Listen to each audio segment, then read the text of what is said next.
Assalamualaikum warahmatullahi ta'ala wabarakatuh. Innal hamdalillah nahmaduhu wa nasta'inuhu wa nastahdihi wa nastaghfiruhu wa natubu ilaih wa na'udzu billahi min syururi anfusina wa min sayyiati a'malina may yahdihillahu fala mudilla lahu wa may yudlilhu fala hadiya lahu.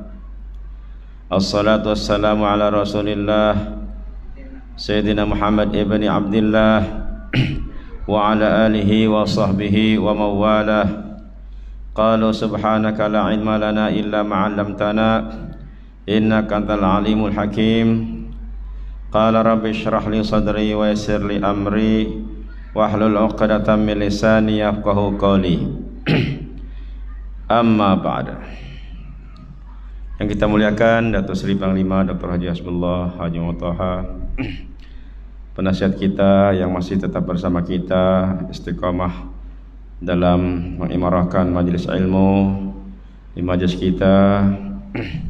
Semoga begitulah sentiasa dengan kekuatan, dengan istiqamah yang berterusan, dan semoga kita juga sentiasa mengikuti, mencontohi apa yang terbaik untuk meninggikan kalimat Allah di tempat kita hidup, setidak-tidaknya di kampung kita ini, kampung contoh, di masjid kita yang kita sayangi, Masjid As-Salam. InsyaAllah semoga apa yang kita tunaikan, kita persembahkan, dapat diterima, diiktiraf sebagai ibadah di sisi Allah Subhanahu wa taala, untuk kita mendapat keridhaannya dan juga yang penting perlindungannya di saat-saat kita menghadapi berbagai-bagai cabaran, termasuklah juga dalam kita mempertahankan kesucian agama kita.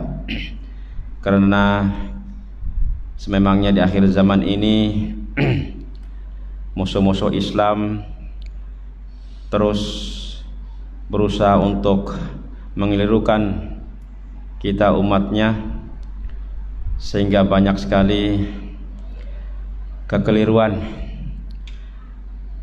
Mungkin kita tidak nampak di negara kita, tapi kita juga dapat melihat negara lain bagaimana isu agama menjadi perkara yang menyebabkan masyarakat itu saling berpecah, walaupun sesama bangsa ataupun dalam negara sendiri. Alhamdulillah kita dapat menikmati keamanan, kedamaian di negara kita, di tempat kita. Maka kita wajib untuk mengambil peluang untuk meneguhkan akidah dan sama-sama kita memahami sumber agama kita, yaitu Al-Quran dan juga Al-Hadis.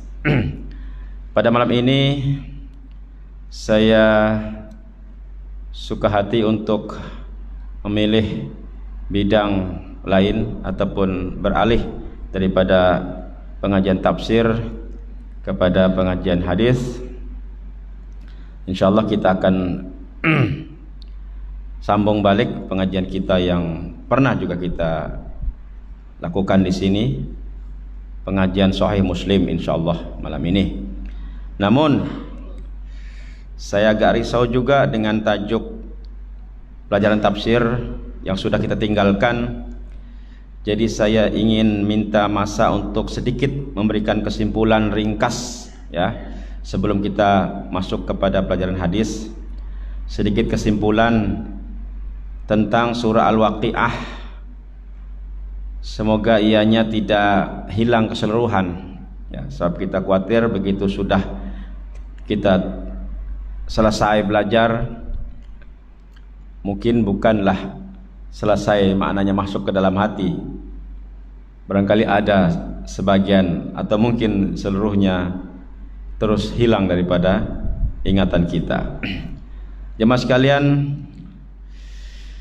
jangan kita lupakan bahwa dalam surah Al-Waqiah nasib kita manusia nanti akan terbagi ke dalam 3 golongan. Di manakah kita nanti berada? Pertamanya disebutkan golongan kanan, golongan yang baik. Keduanya golongan kiri, golongan yang buruk, yang celaka. Dan golongan yang terbaik ialah golongan nama dia sabiqun, ataupun juga golongan muqarrabun. Disebutkan lagi balasannya untuk menjadi motivasi kita semuanya. Diawali dengan golongan muqarrabun, balasannya nanti akan disediakan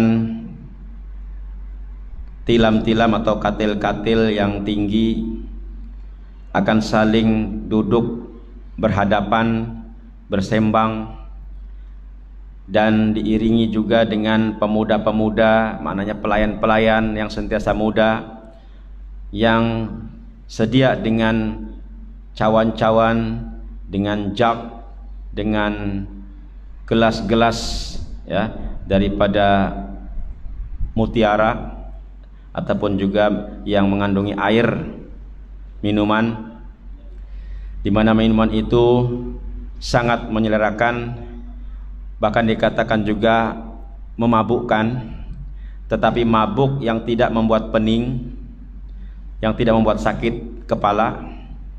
Inilah mabuk yang halal ya, minuman yang betul-betul sangat sedap ya dalam surga untuk golongan muqarrabun.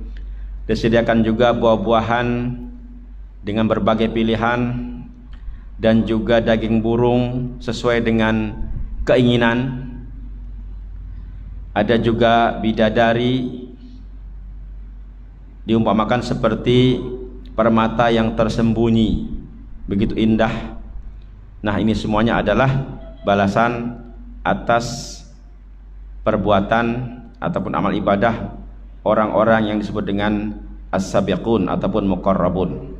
Manakala golongan kanan, balasan yang dijanjikan adalah berada di bawah pokok bidara yang rindang, juga dalam suasana pepohonan pisang yang tersusun, dan di bawah naungan yang begitu panjang, naungan teduh yang memanjang, serta ada air yang memancar, buah-buahan yang banyak yang tidak pernah putus dan tidak pernah kita berhenti untuk menikmatinya.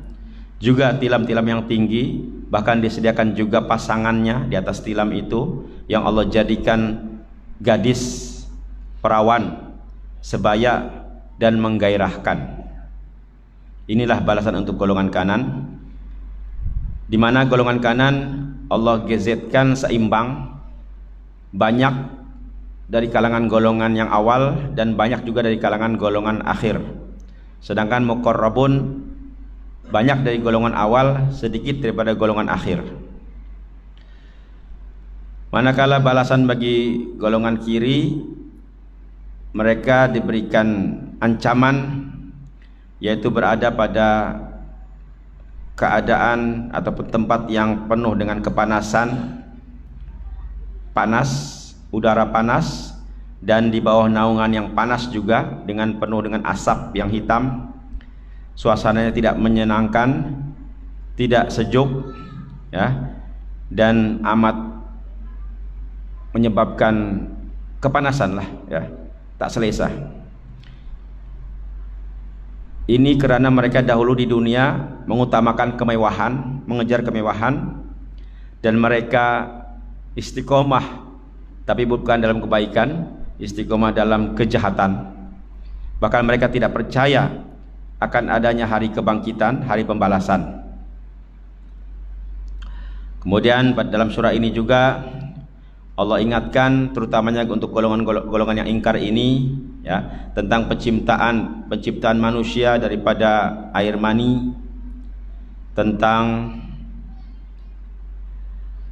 tanaman yang kita tanam ya, bagaimana proses tumbuhnya tanaman itu adalah kuasa Allah, dan juga tentang air yang diminum, air yang kita minum itu juga Allah yang berkuasa, sebab Allah boleh saja jadikan air itu masin, tanaman tadi itu pun boleh Allah jadikan musnah, kering, tidak menjadi. Dan akhirnya Allah ingatkan kita tentang kejadian api, penciptaan api yang asalnya daripada kayu. Di situ juga kuasa Allah, karena tak mungkin manusia memproses api tersebut berasal daripada kayu itu. Macam mana api boleh tercetus daripada kayu? Ya, itu semua adalah kuasa Allah. Dan api ini juga Allah ciptakan untuk manusia ini sebagai petunjuk untuk, terutamanya untuk penerangan, dan juga sebagai kesenangan, ya, sebagai alat pelengkap kehidupan, keselesaan, mungkin untuk juga keperluan memasak dan lain sebagainya. Maka ini semuanya perlu direspon, perlu dijawab dengan rasa mensyukuri ataupun juga mensucikan Allah. Allah tidak ada kekurangan dalam penciptaan makhluknya. Dalam surah Al-Waqiah ini juga Allah menegaskan tentang kemuliaan kitab suci Al-Quran, di mana Al-Quran sudah dijaga dari awal lagi ketika berada di Sidratul Muntaha ataupun di Lauhil Mahfuz, tidak disentuh melainkan oleh golongan malaikat yang disucikan, dan juga diturunkan langsung, ya, oleh Allah kepada manusia ini melalui perlantikan Nabi Muhammad SAW. Tetapi hakikatnya banyak manusia juga yang meremehkan, menganggap kecil Al-Quran, menghinakan Al-Quran. Lalu akhirnya Allah berikan teguran ataupun amaran tentang peristiwa sakaratul maut, di mana akhirnya keseluruhan, sama ada golongan kanan maupun golongan kiri ataupun golongan muqarrabun, akan mengalami sakaratul maut. Dan ketika itulah juga tanda-tandanya sudah diperlihatkan bagi golongan muqarrabun, akan diperlihatkan keadaan yang tenang, tentram, dan juga jaminan akan berada dalam taman surga. Manakala bagi golongan kanan juga, ketika berlakunya sakaratul maut, malaikat mengucapkan salam, ya, ke atas golongan kanan. Ini juga menunjukkan tanda-tanda yang baik. Adapun golongan kiri yang disebutkan sebagai golongan yang mendustakan lagi sesat, mereka sudah diberikan gambaran ketakutan, kengerian, bahwa mereka nanti akan mendapat hidangan daripada hidangan yang panas, dan juga dibakar dalam neraka yang panas. Ini semua adalah kenyataan yang yakin, kenyataan yang sebenar-benarnya, dan itu semuanya atas keadilan Allah. Kita wajib bertasbih kepada Allah, mensucikan Allah. Allah ma'adil, ya. Allah berikan balasan kepada golongan yang baik, dan balasan terbaik juga kepada golongan terbaik, dan Allah berikan balasan yang buruk kepada golongan yang buruk. Itulah sedikit kesimpulan daripada surah Al-Waqiah yang sudah kita pelajari. Mudah-mudahan sentiasa menjadi ingatan kita semuanya. Baiklah, insyaallah kita akan masuk ke dalam pengajian yang baru ini, kitab Sahih Muslim, hadis Sahih Muslim, di mana kita perlu perkenalkan balik siapakah Imam Muslim ini. Saya rasa sudah ramai yang tidak mengenali lagi, ya. Dahulu sudah kita sampaikan, ya. Nama asalnya ialah Abu Al-Husain Asakir Ad-Din Muslim. Itu namanya panjang. Abu Al-Husain Asakir Ad-Din Muslim bin Al-Hajjaj, dan seterusnya lah, banyak dia punya keturunan. Ulama ini dilahirkan di Neshabur, Iran, ya, berasal dari Iran. Jadi untuk pengumpul hadis ini memang kebanyakan bukan daripada Jazirah Arab, ya, Kita kenal Imam Bukhari daripada Bukhara di kawasan Rusia, manakala ini Muslim ini daripada kawasan Iran. Ya, begitulah Islam memang rahmatan lil alamin. Dia bukan milik Jazirah Arab, walaupun para nabi ataupun Nabi kita Muhammad sallallahu alaihi wasallam diutus daripada bangsa Arab. Sedikit pengantarlah ya untuk pengajian kitab Sahih Muslim ini. Mudah-mudahan kita bertuahlah ya mendapatkan kesempatan ini, karena sekali lagi bahwa hadis Sahih Bukhari dan Muslim dua-dua ini dianggap sebagai kitab hadis yang paling sahih di kalangan kitab-kitab yang lain. Dikenali dengan ada kitab hadis yang besar, itu ada 6 kutubus sittah ya, tapi ada juga yang lain lah yang tidak besar dianggap. Tetapi dari kalangan daripada 6 ini, Bukhari dan Muslim memang dianggap sahih. Oleh itu kitab ataupun hadis sahih Imam Bukhari dan Muslim ini, Sahih Bukhari dan Muslim ini juga dianggap sebagai sumber ataupun kitab suci kedua sahih selepas Al-Quran ya. Karena Al-Quran adalah sumber Islam yang pertama, di mana baginda Rasulullah SAW seperti yang tadi subuh disampaikan, kita tidak akan sesat ya selama-lamanya selagi kita masih berpegang kepada dua kitab, yaitu kitabullah dan sunnah Rasul ataupun kitab hadis. Jadi maknanya secara tidak langsung kita kena berpegang kepada Al-Quran dan juga hadis, terutamanya Sahih Bukhari dan Muslim ya. Mudah-mudahan inilah peluangnya. Dan sedikit makluman bahwa kononnya di tempat kita ini kita bertuah sebab kita mendapatkan kitab hadis terutamanya Bukhari dan Muslim ini yang original, yang asli. Konon katanya, sila tuan-tuan pelajari jugalah sejarah dunia ini, termasuklah terutamanya berdirinya negara Arab Saud ya, kerajaan Saudi, di mana kita faham itu melalui proses penyebaran akidah ataupun ideologi yang dibawa oleh ulama Muhammad bin Abdul Wahab ya, di mana oleh setengah orang disebut sebagai Wahabi kan. Jadi katanya selepas berdirinya kerajaan Arab Saudi yang disokong oleh ulama Muhammad bin Abdul Wahab ini,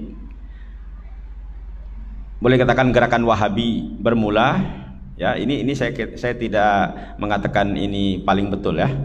Lalu kitab-kitab klasik yang lama itu, ulama-ulama yang dahulunya mengajar di pekarangan ataupun di dalam Masjidil Haram ya, itu ulama-ulama kebanyakan daripada seluruh dunia meninggalkan Arab Saudi sebab khawatir dengan tindakan kerajaan yang baru berdiri yang membawa fahaman lain. Jadi katanya mereka ataupun kerajaan Arab itu melalui ulama-ulamanya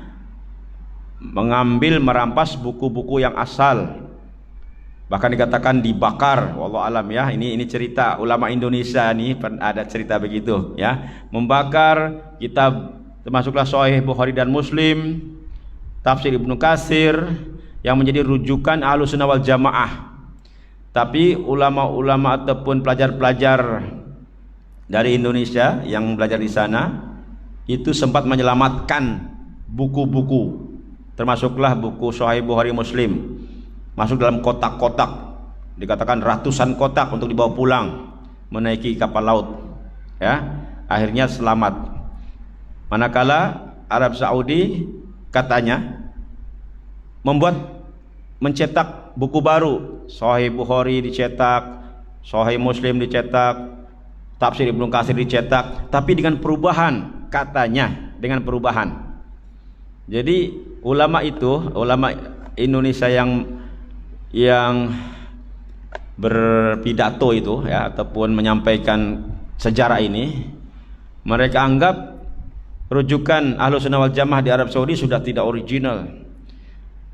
Tapi yang saya tidak setuju, mereka membanggakan kiai ini mengatakan, jadi kalau mau Islam yang benar di Indonesia yang benar, sebab semuanya asli, semuanya original. Itulah tonton yang terkejut kalau di Indonesia mereka mendeklar Islam Nusantara, bahkan mengatakan Islam yang betul adalah Islam Nusantara. Islam Arab Saudi itu Islam abal-abal, dipanggilnya abal-abal. Abal-abal itu maknanya tak betul lah ya. Ini kiai sanggup mengatakan begitu. Oke, itu semua adalah kita boleh buat kajian ya. Cuma itu sajalah, merasa paling benar itu tak boleh. Merasa paling benar, dan akhirnya saya pun ikut risau sebagai orang sana yang ada di sini. Rupanya ada macam agenda anti Arab ya. Agenda anti Arab itu sudah mula. Macam seolah-olah Arab ini sampai dianggap sebagai Islam yang datang ke Indonesia daripada Arab itu dianggapnya apa? Islam penjajah. Masya Allah, sampai begitu sekali. Padahal kita tahu pedagang-pedagang Arab berdakwah ke Nusantara, bukan hanya Indonesia, Nusantara, mereka dengan akhlakul karimah ya, berdakwah dengan lemah lembut sebagai pedagang, saudagar. Tidak ada rasa menjajah, tidak, sama sekali tidak. Salah. Tapi kalau sampai mereka tergamak melabelkan Islam penjajah dan mengatakan Islam Nusantara yang paling benar, itu pun satu persoalan. Setahu saya Nusantara itu meliputi bukan hanya Indonesia, Brunei, Malaysia, Singapura atau Filipina yang Muslim. Soalannya, adakah Malaysia setuju Islam Nusantara? Brunei setuju kan Islam Nusantara? Kenapa ada label-label seperti itu lagi? Ya, ini sebagai pengantar sajalah, bukan untuk kita menambah pikiran ya. Memang itulah saya katakan, di negara lain agama menjadi perbualan ya, menjadi isu, seakan-akan dia mempengaruhi, dianggap sebagai mengganggu kemajuan suatu bangsa. Masya Allah.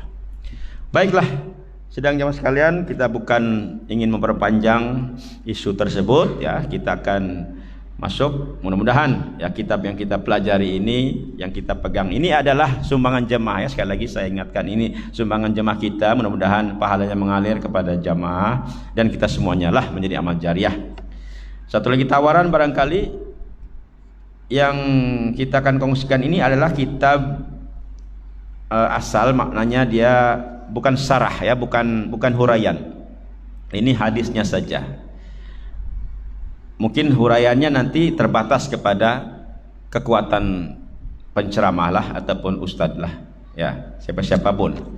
Manakala saya baru nampak ataupun terjumpa ada kitab syarah, kitab huraiannya oleh Imam Nawawi, itu cantik. Mungkinlah saya belum terjumpa ya, kitab Imam An-Nawawi syarah Sahih Muslim. Jadi ini Imam Muslim, muhadis yang handal, menyusun hadis-hadis, disyarahkan lagi oleh ulama yang handal, Imam Nawawi. Kan bukan main itu ya. Tapi saya tahu harganya, saya cek-cek di internet, di Shopee, harganya 1.100 ringgit, 8 jilid kan silap. Kalau ini 4 saja, yang bukan syarah ini 4 saja, yang syarahannya itu 8. Jadi kalau ada di sini penuh lah itu almari.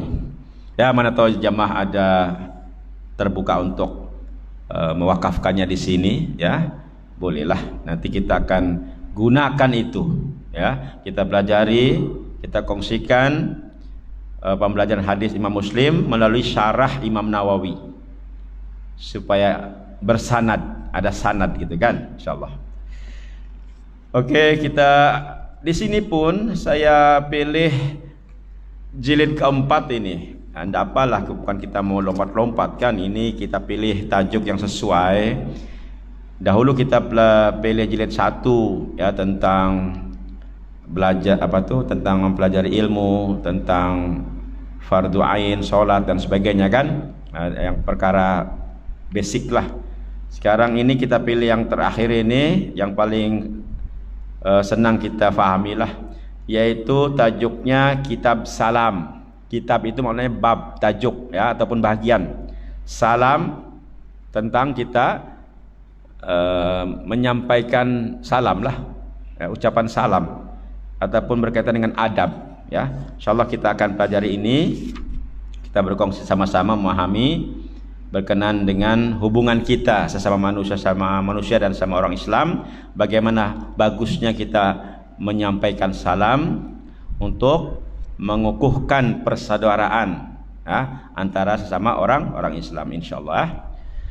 Baik, kita akan mulakan hadis yang pertama tentang salam ini.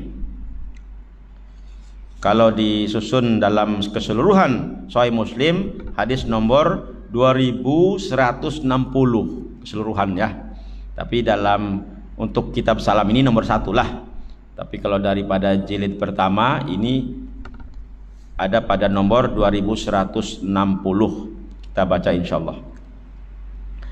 Ibnu Juraij akhbarani Ziyad anna Thabitan maula Abdurrahman min Zaid akhbarahu annahu sami'a Abu Hurairah yaqul qala Rasulullah sallallahu alaihi wasallam yusallimu ar-rakib 'ala al-mashi wal mashi 'ala al-qa'id wal qalil 'ala al-kabir.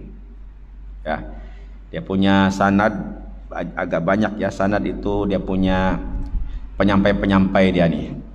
Berkata Ibnu Juraij, telah mengkhabarkan kepadaku Ziyad bahwa Sabit maula Abdurrahman bin Zaid, maula itu pelindung wali kepada Abdurrahman bin Zaid, mengkhabarkan kepadanya bahwa Abu Hurairah berkata, Rasulullah sallallahu alaihi wasallam bersabda, orang yang naik kendaraan mengucapkan salam kepada orang yang berjalan, yang berjalan mengucapkan salam kepada yang duduk, dan yang sedikit mengucapkan salam kepada yang banyak, yang ramai ya. Rawahu Imam Muslim lah, kan ini semuanya rawahu Imam Muslim ya. Jadi walaupun tidak disebutkan rawahunya, memang semua Imam Muslim. Jadi daripada Abu Hurairah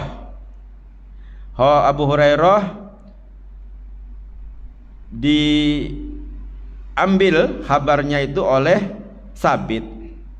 Sabit pula memaklumkan kepada Ziyad. Ziyad pula memaklumkan kepada Ibnu Juraij. Itu dia punya silsilah dia tuh. Ya. Tetapi dia punya matan isi dia, konten hadisnya itulah 3 perkara ya. Dalam mengucapkan salam, adabnya, ini adabnya ya. Orang yang naik kendaraan itulah yang mengucapkan salam kepada yang berjalan ya, bukan terbalik ya. Nah, kalau kita lah, kalau dahulu naik unta dengan kuda lah, ataupun keldai kan, itu dahulu di zaman Nabi. Tapi yang sekarang tidak adalah, naik kuda itu untuk sukan saja kan. Jadi yang naik kereta, naik motosikal, naik basikal, berjumpa dengan kawannya yang berjalan kaki, adabnya ialah yang berjalan jangan salam. Nah, maksudnya jangan dulu salam. Yang dahulukan salam ialah yang naik kendaraan. Assalamualaikum, assalamualaikum, gitu kan. Tapi ini ikut keadaan juga. Sebab sekarang kendaraan ini ataupun kereta ini tengok tempat lah. Saya yakin ikut kemaslahatan. Kita ikut sunnah tapi ikut kemaslahatan. Kalau di jalan raya yang tengah laju kan, udahlah laju sangat. Sekarang ini jangan laju-laju. Saya tengok ada trafik itu bertapuk tuh di bawah tiang, dia tembak itu kelajuan ya.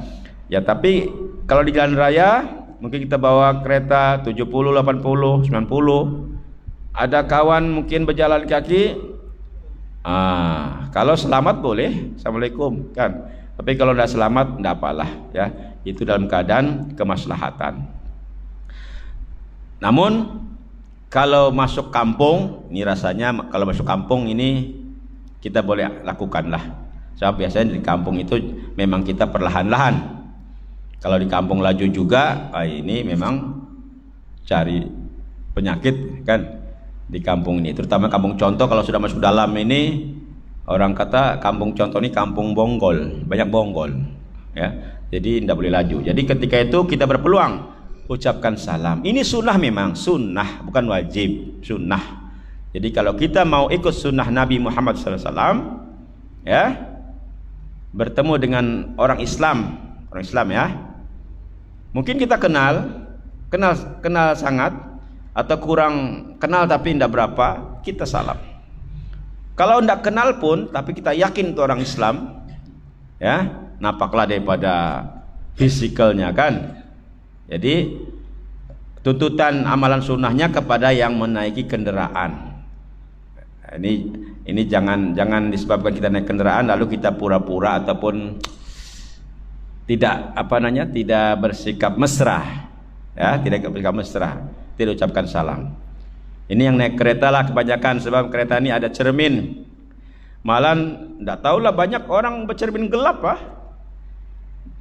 Saya pernah mau buat tintet di kedai, mau cari yang gelap sedikit, tapi dibilang ini tidak ada kelulusan JPJ, macam tidak berani saya, nanti kena sama. Tapi ramai yang pakai gelap, saya kadang-kadang macam Assalamualaikum, tapi saya tidak tahu siapa, tidak nampak langsung, kecuali yang dikenali nomor tuh, tahulah tuh, yang sudah dihafal nomor kereta tuh kan. Jadi kalau yang dalam kereta yang mungkin gelap, mungkin turunkan dulu cermin lah, ya, turunkan separuh kah, lalu ucapkanlah salam. Supaya apa? Supaya dijawab oleh yang menerima salam itu, waalaikumsalam. Bukan hanya menjawab dengan senyum sekali. Ini masalah sekarang kita zaman pakai mask lagi, kita mudah tahu senyum gak tidak. Mungkin dalam keadaan kita berjarak agak jauh tuh, ketika mengucapkan salam, tarik dululah mask itu kan, supaya nampak senyum. Dan yang membalasnya pun insyaallah menjawab dengan senyuman juga, salam dan juga senyuman. Ya, jadi ini dengan adanya dalil ini mudah-mudahan kita semakin sadar untuk pentingnya mengucapkan salam ketika kita berada dalam kendaraan untuk kepada orang yang berjalan kaki. Ya, sebenarnya tidak menjadi kewajiban, maksudnya mana-mana dulu pun boleh sebenarnya. Kalau yang jalan kaki dulu pun salam, mungkin yang naik kendaraan itu mungkin setengah terlalai, tak ternampakkan, itu sebenarnya boleh juga. Cuma yang afdalnya, ya, yang afdalnya adalah yang menaiki kendaraan. Manakala orang yang berjalan pula, ya, di kampung lah. Orang berjalan kalau di perkampungan otomatis melalui rumah-rumah orang, dan rumah-rumah itu tentu ada pekarangannya dan mungkin ada orang di situ tengah duduk-duduk kan. Jadi adabnya untuk orang yang berjalan hendaklah mengucapkan salam kepada orang yang duduk, ya, kepada orang yang duduk, bukan yang duduk dulu salam. Walaupun tidak salah sebenarnya kan, tidak salah mana-mana saja kalau yang ternampak. Sebab kalau kita melihat sunnah Nabi, tidak, sunnah Nabi Muhammad SAW lagi hebat. Nabi Muhammad tidak pernah dikalahkan dalam hal salam, mesti Nabi dahulu. Bagaimana spesial untuk Nabi? Nabi naik kendaraan kah, Nabi berdiri kah, Nabi duduk kah, memang Nabi yang awal, ya. Cuma ini adab untuk kita lah, ya, supaya kita perhatikan bagaimana yang afdalnya itu, ya. Bagi yang berjalan hendaklah ucapkan kepada yang sedang duduk.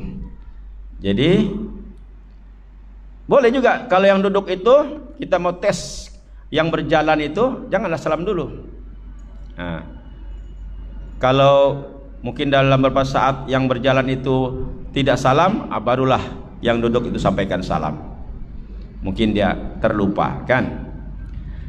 Maka ketika yang duduk menerima salam daripada orang yang berjalan, jawablah, ya, waalaikumsalam, juga dengan senyuman. Saya banyak kali juga lah ya, tapi saya akui saya pun kadang-kadang ya lah, kita semua masih ada kelemahan. Kita kebanyakan tegur kawan kita, menyapa kawan kita, jiran kita hanya dengan lambai saja, salamnya ndak.